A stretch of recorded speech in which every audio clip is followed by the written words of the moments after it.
સાહેબ ક્રિકેટ એક એવો વિષય છે ને જેના ઉપર જે જાણે છે એના કરતાં નથી જાણતા એ જ લોકો વધારે ચર્ચા કરતા હોય છે. દરેક જણ જાણે ક્રિકેટ એસોસિએશનનો પ્રમુખ હોય ને એવી રીતે આમ ટેન્શન લઈને ફરે છે.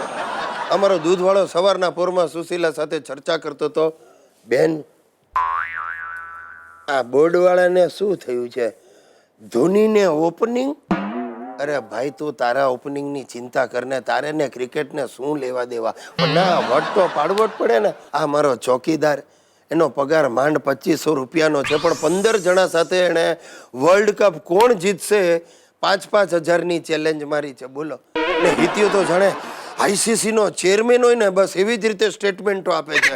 ને મારા દાદા રહી ગયા હતા, જિંદગીમાં ગિલ્લી દંડા ને લખોટી સિવાય હરામ બરાબર છે જો બીજી કોઈ રમત રમ્યા હોય. એ પણ એક્સપર્ટ કોમેન્ટ. ગિરીશ આ હરભજને ગુગલી નાખીને ઇન્ડિયાને હરાવી. અરે ગુગલી કોને કહેવાય એની અમારી 4 પેઢીમાંથી કોઈને ખબર નથી. દર્શક મિત્રો, ગિરીશ કુમારના હાય. સાહેબ, માણસના જીવનમાં સ્ત્રી આવે ને એટલે એનું જીવન બદલાઈ જાય. હા, અમારા લુખેશનો દાખલો લ્યો, બદલાઈ ગયો છે સાહેબ. જ્યારથી એણે લગ્નનો વિચાર રમતો મૂક્યો છે ને ત્યારથી સફેદ કપડાની હોળી કરી નાખી. રંગબેરંગી કપડાઓ પહેરે છે, રસ્તાની લારી પરથી હલકા પ્રકારના પરફ્યુમો લઈને છાંટે છે, દિવસ આખો ગીતો ગાય છે સાહેબ. અરે કોઈક સહકારી બેંકમાં લગ્ન માટે લોનની પણ એપ્લિકેશન કરી છે, જામીન શોધી રહ્યો છે. મને લાગે છે હરીફરીને મારો જ નંબર લાગશે. જે થાય તે જોઈએ.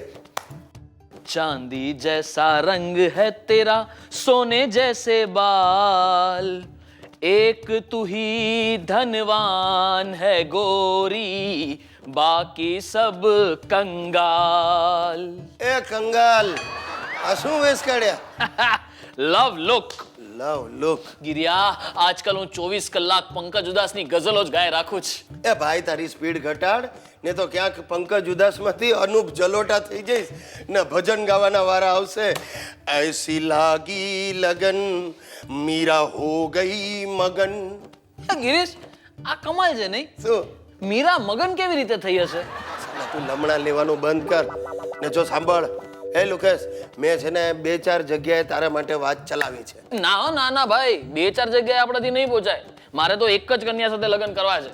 એ ડોબા, 2-4 જગ્યાએ વાત ચલાવી છે, એમાંથી એકાદ જગ્યાએ તારું ગોઠવાઈ જશે. હાલા દુકાળિયા, તારે તો જે આવે એ ઝાપટવું જ છે. અરે ભાઈ, લાંબા ઉપવાસ પછી લીંબુ પાણી પણ અમૃત જેવું લાગે. હા, ને ફૂલન દેવી શ્રીદેવી જેવી લાગે. ભાઈ તું મૂક ને માથાકૂટ, જટ દેવીના દર્શન કરાવ.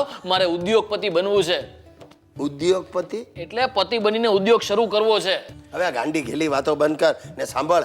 આપણે કન્યા જોવા જવાનું છે. તારે ત્યાં ખાનદાની મૂર્તિયા તરીકે વર્તવાનું. કેમ? કન્યા ખાનદાની છે? ના, થૂકદાની છે, ફૂલદાની છે.